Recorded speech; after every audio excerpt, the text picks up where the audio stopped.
Okay, everybody, we're on to the next chapter. Last we left off, Jazz is sitting on a chair with a bomb strapped to it. So if she moves, kaboom. And she's able to leave her body in a astral form. Okay, whatever. The point is, her spirit can leave her body and she can communicate with Vale and Cole. And Vale's being jealous because that makes a lot of fucking sense, but whatever. We're on to chapter 23, and after this chapter, there's 4 more chapters to go, and then we're done, and then no more of this book. Aren't we excited? Alright. Meanwhile, back at the ranch, I thought as I floated into Bergman's house, leaving Vale and Cole to pass the door knockers muster. From the looks of things, we shouldn't have left the cowpokes to their own devices for quite so long. With Bergman bristling like an irritated land baron, and Cassandra throwing off bad vibes like a quartered gunslinger, it looked like we were about to have a good old-fashioned bar fight. Never mind that the bar had never seen a shot of whiskey in its whole upper-middle-class life. Cassandra looked like she wanted to drag Bergman down the length of it, scattering test tubes, chemicals, and bags of contaminated blood all along the way. I moved over to her, hoping to overhear her low-pitched muttering. Lousy, neurotic, egotistical, bigoted, neurotic bastard. She threw a sidelong glance at Bergman as she sat down at the dining room table, unaware she'd called him neurotic twice, and that I agreed with her 98%. The bigoted part I'd never witnessed, but I was willing to kick his ass once I got my legs back, if that part was true. Then I realized she wasn't referring to skin tone at all. Thinks magic's for fanatics, skanks, and lesbians, does he? She muttered. Why, I'd like to... Her words trailed off as she narrowed her eyes, envisioning some satisfying form of retribution. Then she looked skyward and growled, What is the deal with you? You'd think 1,000 years of atonement would serve for one woman, but no. You've got to torment me even more by showing me a gang full of wise-asses and crackpots. 1,000 years? I suddenly felt like a die-hard stoner. All I could think was, dude, she's like really, really old. Whoa, cool. Ellipses. Then she saw me, her face puckered like she'd just bitten into a not quite ripe apple, and she sat back so fast her chair went up 2 legs. While she fought to regain her balance, I tried to figure out this latest mystery. David, Vale, and Cassandra could see me. Cole couldn't. Hey, Bergman! I yelled pretty loud, because the part of him that wasn't deeply pissed was focused on conducting his experiments. Nothing. Cassandra gasped. Jasmine? Bergman looked up, his face so creased with annoyance he looked 10 years older. What did you say? He snapped. With all 4 feet of her chair squarely back on the floor, she twisted in her seat, her frown matching his. Don't you see her? I would if she was here. His tone suggested that maybe Cassandra had fallen right off the deep end. This dude hangs out with vampires. Like, I don't understand what the problem is here. I don't get it. Forced tension?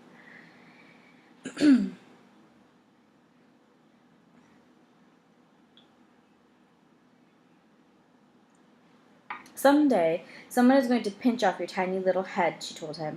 He had come back ready, and for a couple of minutes they bickered like 10-year-olds, but nothing they said could distract me from the fact that Bergman couldn't see me either. Bergman and Cole were definitely alive. Well, maybe you could debate about Cole, but since human effort had brought him back as opposed to gold-light, crew-cut guy, I was grouping him with Miles. Vale, Cassandra, and me, that was another matter entirely. Another matter that now evidently included David. Too much. You know, I read that sentence, and I don't know what I read for you guys. I think my brain is, like, shutting off as I read. Cassandra snapped me out of it. She and Bergman had quit slapping each other around conversationally, and now she'd moved back to her under-the-breath revelations. Thinks I can't fight this thing with magic, eh? Well, I'll show him. She flipped through a book like an impatient client at a beauty parlor. Any luck, I ventured? She rolled her eyes at me. I can't find anything more telling about the Tor Aldegan than I already knew. It is so aggravating. What kind of name is that anyway? Indeed, what kind of shitty name is that anyway? I even typed it into Google. You know what I found? Nothing. She flipped some more, traded books, and continued her search. I don't think Google would have that information. Not gonna lie. I'm surprised there's no, like, search capabilities for the others. At the risk of sounding overmuch like Sherlock Holmes, said Vale as he walked in, Jez and I seem to have found a rather compelling clue. Cole came plodding in after him and collapsed on the couch. Cassandra gaped at him, then at Vale, and then back at Cole. How can you discuss clues when there's an injured man at your heels? Vale gave Cole an appraising look. He will live. Now, tell me what you think of this. He pulled the pyramid from his coat pocket and held it out so they could all see it. Bergman gave it one hard look and dismissed it. Factoring in his previous comments and Cassandra's complaints, I gathered he wasn't interested because he thought it might be magical. Instead, he grabbed the first aid kit from where he stood it under the sink and went to sit by Cole, where he spent the next 10 minutes cleaning, dabbing, patching, and urging him to go to the hospital before his nose healed that way. Again, information we don't care about. Cassandra reacted much differently. She flattened her hands on the open pages of her book, her thumbs and forefingers framing a picture of a horn-winged, fanged version of Cyclops eviscerating some hapless bystander. But her attention wasn't on the picture. It was on the key Amanda had passed on to us. It sat in the palm of Vale's hand, looking like a kid's toy that had been rolled in the mud. I think I've been looking at this all wrong, Cassandra said. All this time I've been focusing on the toy Dagon when I should have been looking for the key. Not that I really knew what it looked like until just now. She darted a furious glance at Bergman as she grabbed a new book from the pile she scattered across the table. I gathered Bergman hadn't entirely passed on the description I'd given him of the pyramid. Considering the import of such information, it seriously considered calling in some folks with handcuffs and squad cars. Maybe that would scare him out of his idiotic prejudices. But that would be for later. Now Cassandra seemed to be on a roll. She studied the book with more and more interest while the men studied her. By the time I expected her to jump up and shout, "Eureka!" or something equally enthusiastic but a lot less geeky, my cell phone rang. After an odd moment, when my non-existent hands itched to dive into my absent pockets, I realized Vale had it. Our gazes met across the room and he raised his eyebrows as if to say, "Should I answer it?" I nodded. "Hello, you have reached Jasmine Parks' phone. This is Vale speaking." He listened intently. "No," he said. "I'm afraid Jasmine is not available. Can I take a message?" "Oh, hello, Mr. Parks." Ellipses. I went back to pointing out the ellipses because my friend Tim said that he doesn't know when to drink now. So now he takes a drink every time I say ellipses. So to continue that habit, I'm going to continue pointing them out. Holy crap on a TV tray. What? My dad is talking to my undead boss. Could this get any stranger? Apparently so, because when Vale hung up, he said, "You never told me how kind your father is, Jasmine." Kind? This was the man who cut off little old ladies with his grocery cart so he could beat them to the checkout counter. If you caught him at the park, he wouldn't be feeding the pigeons. He'd be shooting them. Once I saw him punt a chihuahua 20 yards because it nipped his ankle. Kind? Huh. Sorry, 1 second. I wished at Vale, making him blank. "Oh, no, you don't," I ordered him. "You don't get to like my dad until I like my dad." And I don't, do I?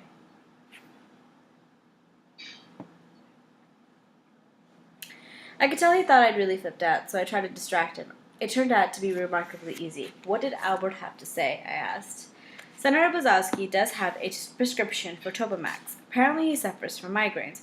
Also, his cousin-in-law owns the firm that made your faulty beacon. And get this, he's on the board of directors for the National Zoo. Not to mention vacationing with his family in Miami at the moment. But you knew that. Did you also know he was scheduled to return to Washington?" Oh, sorry. "Did you also know when he was scheduled to return to Washington?" Why do we care if he's on the board of directors for the National Zoo?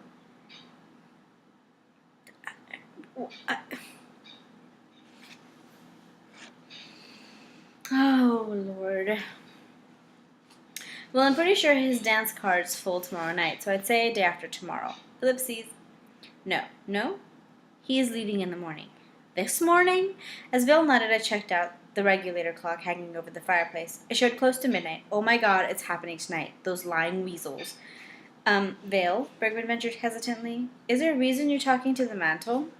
Vale quickly explained, making it sound like I'd gotten myself into a predicament when I had, in fact, been trying to rescue poor Cole from the sling who'd wandered on him to start with. While Vale talked, Bergman searched the air for clues to my existence. Cassandra smirked at Bergman, and Cole just slouched among the pretty pillows, scowling at the drawn curtains. When Vale had finished, Cassandra stared at Bergman triumphantly. "Explain that with your equations." But before he could think up a suitable retort, she went on. "By the way, while you were playing doctor, I found it."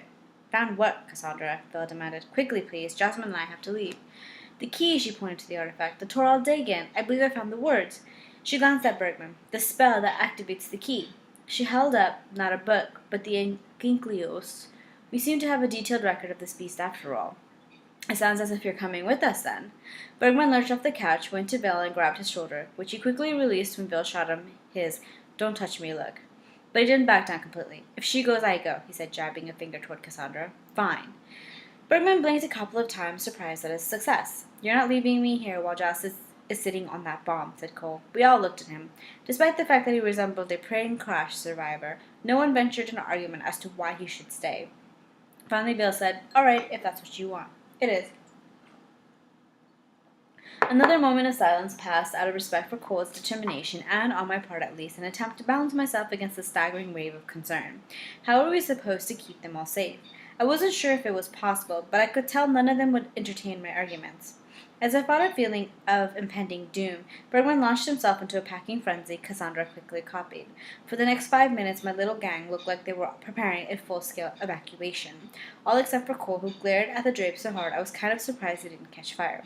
And I was pretty sure that wasn't Visine I saw glittering in his eyes. "Dude, you just met the fucking girl." When a guy gets that interested in you that fast, there's something wrong with the dude. Bill drove toward Club and Dead like a drag racer. Every time he had to stop for a light or a sign, his next move was a flat pedal takeoff. The first couple of 0s to 60 left me unprepared. I found myself hovering outside the van, watching his taillights rush off into the night. When I resumed my place between him and Cassandra for the third time, he sent me an apologetic look. "Sorry about that." "That's all right," said Cassandra, overriding my objections without realizing I wanted to voice them. "So can I tell you what I have learned about the key?" We both nodded. "It acts as a controller. Remember I told you the Toral Dagon can perform good or evil acts? Whoever owns the key can tell it what to do. So if they summon the beast before we get there, all we have to do is to tell it to go back where it came from," said Bill. "I'm not so sure. In fact, I think the Toral Dagon is already here. You said it ate the soul of Amanda's brother, and Cole said the torso they found bore the same markings." "True, but Jazz said they needed... True, but Jazz said they needed a willing sacrifice." What a dumbass sentence. "Yes, according to my research, the Toral Dagon cannot be completely released from its bonds until it receives a willing sacrifice. It can, however, exist in more than one realm at once, which is why I think it is already here. Most of it, anyway." So I have a question. Clearly there's a following for this, right? Clearly there is. They're willing to kill for this creature. They're willing to do all these crazy things. Why then is she the willing sacrifice? Like, I don't understand, because any one of their little minions could have been a willing sacrifice. These guys would have been none the wiser. They could have released this into the world. They could have killed her, because obviously they would have the power to do so. And then then there wouldn't be a story or an ending, would there? Oh. Oops.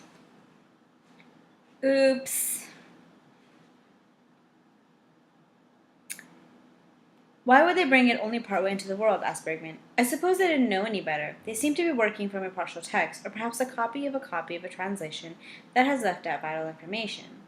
Bill clutched the steering wheel hard and shifted anxiously in his seat. "We have to get there, now." He laid on the horn as a light brown Crown Victoria pulled out in front of him, forcing him to brake hard. "Next time take the bus, you old geezer," he yelled as he swerved to get around him. "Geezer," I corrected him.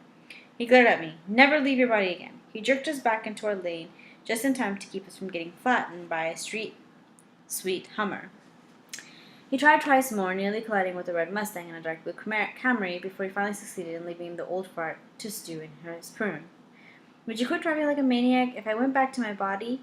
I asked. I'd never seen him so unnerved. "Yes," Bill practically shouted. He took a breath, visibly pulled